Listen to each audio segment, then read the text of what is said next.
In the sparkling blue waters of the Coral Kingdom lived a little silver fish named Finn, who was curious about everything. While other fish played chase, Finn collected odd things that floated down: buttons, strings, and shiny wrappers. When a crab asked why he kept junk, Finn said, "Maybe it'll be important one day." Finn lived with his mother in a cozy cave where she told stories of the world above. When Finn asked if land was beautiful, his mother warned, "It is, but dangerous for us." Still, Finn wondered, looking up toward the shimmering, distant surface of the sea. One stormy night, a giant net crashed into the reef, and fish scattered in fear. Rocks tumbled down and coral cracked, and Finn and his mother barely escaped the danger. After the storm, dark oil spread across their home, making the water cloudy and hard to breathe. "We must swim far away," said the elder turtle, his voice slow and solemn. But Finn's mother had been hurt by falling coral and could not swim very far. Finn's heart pounded with worry as he looked toward the distant shoreline above them. There was clean water beyond the river on land, but fish could never cross dry ground. "Impossible," said the eels. "Fish can't travel on land," said the wise old octopus. "You'll dry out in minutes," shouted the sardines, swimming in worried circles.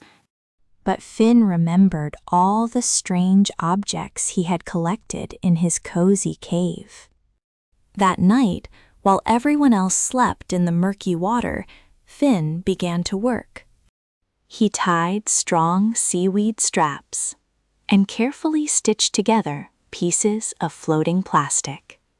He used sticky jellyfish slime to keep things wet and added tiny shells for wheels. By sunrise, Finn had built something no fish had ever seen before: a water jacket suit.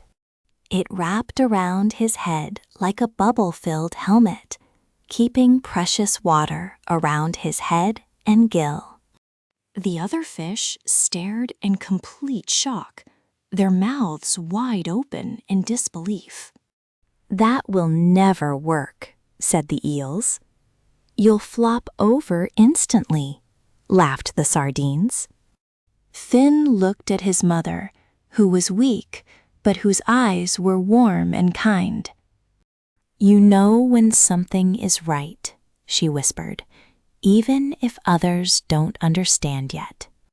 Finn took a deep breath, his small silver body trembling. Then he rolled toward shore. At first, it was very wobbly. A little bump, a slip, and a big wiggle. But then began to turn smoothly, and Finn moved across the sand. The other fish gasped from the water. "He's doing it! He's really doing it!" He crossed rocks and driftwood, rolling bravely forward in his watery jacket as seagulls watched. Finally, he reached the clean river pool, where fresh water sparkled safely beneath the trees. Finn hurried back and returned to tell Weirning his water jacket. Carefully and very gently, he helped his mother inside the new water jacket he built. Together, they crossed the land while all the sea creatures watched in pure amazement.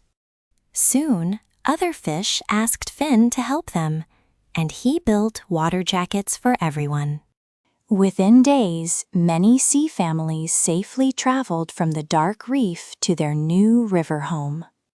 The elders gathered around. "We said it was impossible," the turtle admitted, shaking his wise head.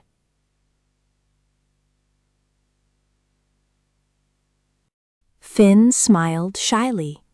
"I was scared too," he said, as his mother watched him proudly. That night, he learned that sometimes the world says you can't, or it's impossible. But when a quiet voice inside feels true and kind and brave, you know when it's right.